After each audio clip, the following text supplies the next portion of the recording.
বাবা আমার মেয়েরে তো দেখলা কেমন পছন্দ হয়? আপনার মেয়েটা চাচা মাশাআল্লাহ তাদের থেকে বেশি সুন্দর। আলহামদুলিল্লাহ। তো বাবা তোমার সাথে কোনো গার্জিয়ান আসে নাই? না কাজে না না, আমি একলাই। অসুবিধা নাই। কি কাজ করো?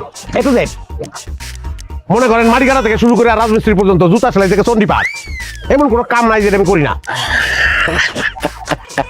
তোমার রসবোধ খুব চমৎকার বাবা। তোমার পড়াশোনা কতদূর? আমার পড়াশোনা মনে করেন matric fail, diploma engineering, honours masters, কোনো কিছুতে কিছু যায় না।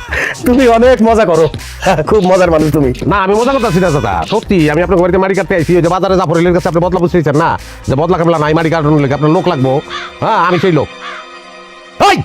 এই বসে রইছিস কেন? ওঠ ওঠ, তুই মাটি কাটতে আইছস, তুই এখানে বসে রইছস, আবার এইসব কাপড় পরে আইছস।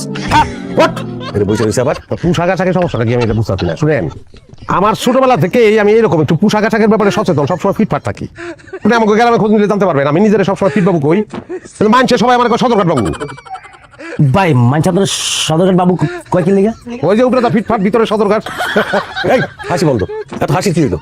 তুই আমার চোখের সামনে থেকে যা, তোরে আমার আর সহ্য হইতেছে না। যা কইতেছি, তোর এইসব পোশাক পরা বাবু মার্কা কামলা আমার দরকার নাই। আমার দরকার লুঙ্গি গামছা পরা গাছ কামলা। আছে আছে আছে আছে, এই যে দেখেন, এই যে গামছা, এই যে লুঙ্গি। আমি লুঙ্গি গামছা পরে কাজ করি, কাজের পোশাক। আর এইটা হইলো আমার ব্যক্তিগত পোশাক। কাজ করে তারপরে এই পোশাকটা পরে ভালাই, অসুবিধা নাই। এই পোশাক পরে আমি কাজ করবো এবং কামলা হিসেবে ভালো। আমি এক কোপে যে পরিমাণ মাটি উঠাতে পারি, আপনার 5 জন কামলা ওই মাটি বহন করতে পারবো না। রে তোর চাপাবাজি বন্ধ কর।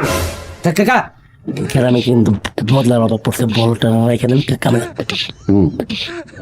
ফরিদ বাপের নাম মুরিদ, দাদার নাম সুরি। এই চুপ, একটা কথা কইলে 10টা কথা কয়ে ফেলাই। যা রতন তোরে দেখাই দিব কি কাজ করতে হবে, যা। এই, এই, নিয়ে যাও, ডাক্তার নিয়ে যাও। ঠিক আছে, আসে এইসব উদ্ভট জিনিস, আবার নাম রাখছে ঠিক বাবু।